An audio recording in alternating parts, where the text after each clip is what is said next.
Buenas tardes, estimada profesora Rocha. Mi nombre es Raúl Álvarez y tengo el gusto de presentar mi charla sobre el ciclo de vida de un proyecto educativo. De manera de introducción, podemos decir que el enfoque de proyectos se ha utilizado ampliamente en el abordaje de diferentes problemáticas. Dentro de estos abordajes destacan fundamentalmente los proyectos de inversión, cuyo objeto es que una empresa o una organización obtenga beneficios económicos. En contraparte, en los proyectos sociales no prevalece la obtención de una ganancia, sino el mejoramiento de la calidad de vida de una comunidad. La solución de problemas del contexto educativo se enmarca dentro del enfoque de proyectos sociales, aplicando con algunas salvedades las mismas metodologías utilizadas para proyectos de inversión. Un proyecto educativo puede ser definido como un esfuerzo temporal, es decir, acotado en el tiempo, cuyo fin es resolver de forma estructurada un problema educativo, alcanzando unos objetivos previamente definidos, mediante la utilización de diversos recursos financieros, humanos y materiales. Dentro de diversos proyectos educativos podemos mencionar el proyecto educativo Panama Education, cuyo objeto es apoyar a la República de Panamá en el logro de los objetivos del milenio, objetivos marcados dentro de la Agenda 2030. Tenemos también el proyecto Minerva, cuyo objeto es apoyar a las emprendedoras con un proyecto de formación en línea para que aprendan a realizar estudios financieros, planes de negocio con el objeto de apuntalar y coadyuvar en el eje éxito de sus emprendimientos. Tenemos a nivel nacional el proyecto Pistas financiado por la CENACI, cuyo objeto es fomentar el interés de los jóvenes talentosos hacia la ciencia. Ciclo de vida de un proyecto. Los proyectos, al igual que los seres vivos, tienen un ciclo de vida. Nacen, se desarrollan y finalmente deben ser finalizados. El ciclo de vida de un proyecto es la serie de fases por las que atraviesa un proyecto desde su inicio hasta su cierre. Estas fases son generalmente secuenciales y sus nombres y números se determinan en función de las necesidades organizacionales. Como primera fase se tiene la iniciación, en la cual se concibe la idea o se concibe la problemática que debe ser tratada con el proyecto.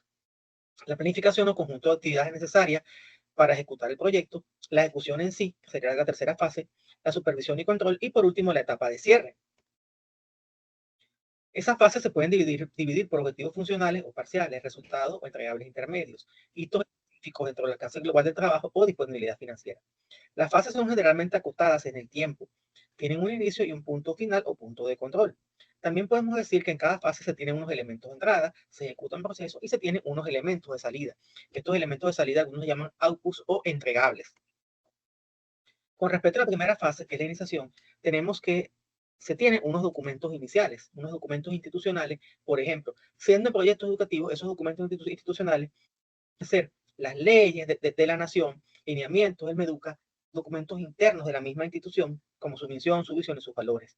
En la fase de proceso tenemos la identificación del problema, definición de objetivos y metas, redacción de la justificación y alcance del proyecto, definición de los interesados involucrados en el proyecto, los beneficiarios, los proveedores, ese equipo humano que va a permitir que ese proyecto se ejecute. Y también debemos destacar acá la selección de los miembros del equipo de proyecto. ¿Quién va a dirigir el proyecto? ¿Quién va a ser responsable para cada fase? ¿Quiénes van a ejecutar? Como salida de esta fase tenemos lo que es la ficha técnica del proyecto o anteproyecto o perfil de proyecto según la nomenclatura y según la especificidad, según el nivel de detalle que requiera el contratante.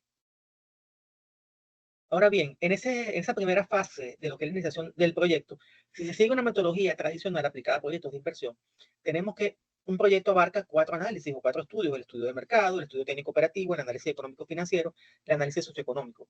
En el análisis técnico operativo hay algunos autores incluyen el proyecto legal, el estudio legal, mejor dicho, el estudio organizacional y el estudio de impacto ambiental si es un proyecto que requiera pues movimiento de tierra y otras actividades físicas, sobre todo el proyecto de infraestructura. Pero en este caso no se considera ni el estudio de mercado, ni tampoco se considera el estudio económico financiero. ¿Por qué? Porque a diferencia del proyecto de inversión, aquí no se persigue la rentabilidad, lo que se quiere es resolver una problemática educativa, lo cual no quiere decir que no se apliquen cuantificación de costos ni se elabore un presupuesto. Esto debe hacerse porque para ejecutar la serie de tareas que requieren dar respuesta a la necesidad que originó el proyecto, se requiere uso de recursos.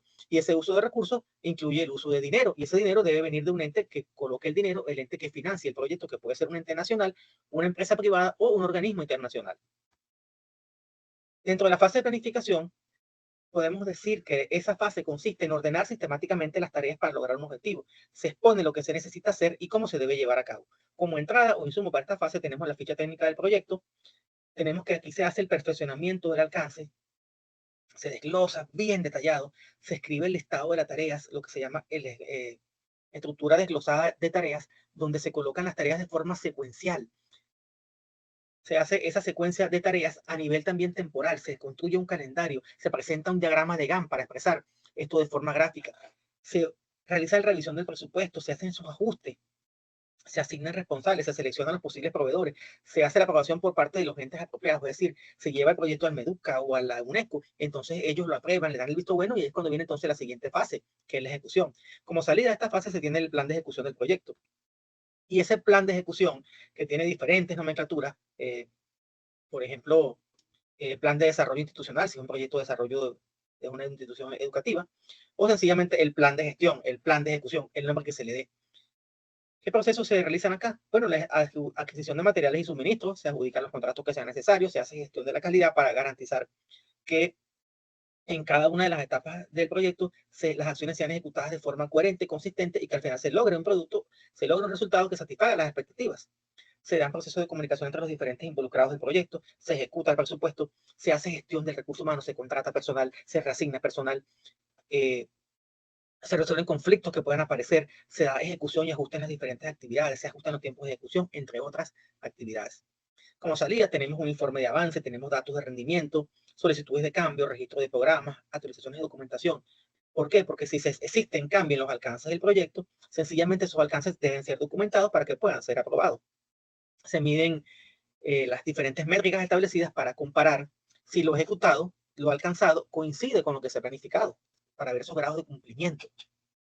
En la parte de supervisión y control, que no es tanto una fase posterior a la ejecución, sino que más bien es una fase que es paralela a lo que es la ejecución del proyecto, se tienen como entrada el plan de ejecución del proyecto, datos de rendimiento, solicitudes de cambio, actualizaciones de documentación e informes de avance. ¿Para qué? Bueno, para poder revisar esos KPI, esos indicadores clave de éxito, esos indicadores de ejecución del proyecto, conocidos también como métricas, que nos permiten comparar esos resultados reales contra los resultados teóricos. Se hacen análisis de solicitudes de cambio, cambio en el alcance, cambio en el uso de los recursos, se revisan las actualizaciones de documentos, se hace la revisión de los informes de avance y también se analiza la gestión de riesgo. ¿Por qué? Porque hay que verificar si las previsiones que se tomaron para evitar los riesgos del proyecto se han cumplido de forma adecuada. Y muy importante también acá, el control de los recursos financieros, sobre todo cuando son recursos públicos. ¿Por qué? Porque esto implica sanciones de tipo legal. Como salidas tenemos informes de cumplimiento, estrategias de ajuste, que se traducen en acciones de mejora continua. Esas acciones de mejora continua van a formar parte nuevamente de la ejecución. ¿Para qué? Para permitir el mejoramiento y que los objetivos se acerquen más o se acerquen al 100% a lo que se ha planificado. Tenemos entonces como siguiente etapa la etapa de cierre del proyecto. Cuando se han logrado los objetivos del proyecto, perfecto, todo fue exitoso. Pero también puede pasar que por malos manejos del proyecto deba ser abandonado. ¿Cuáles serían las entradas? El plan de ejecución del proyecto, estrategia de ajuste, acciones de mejora continua. ¿Y qué procesos se ejecutan? Bueno, se revisa que se han cumplido con las metas y objetivos planteados. Una revisión global de todo, que todos los objetivos se han planteado, que se ejecutó todo el presupuesto y también se puede dar el caso que sobre una parte del presupuesto, en todo caso hay que hacer la devolución a la Tesorería Nacional. Se evalúa el desempeño de los colaboradores, se hace auditoría económica, auditoría financiera, auditoría técnica y también debe asignarse un responsable para que esté al frente del cierre del proyecto si no se ha ejecutado anteriormente.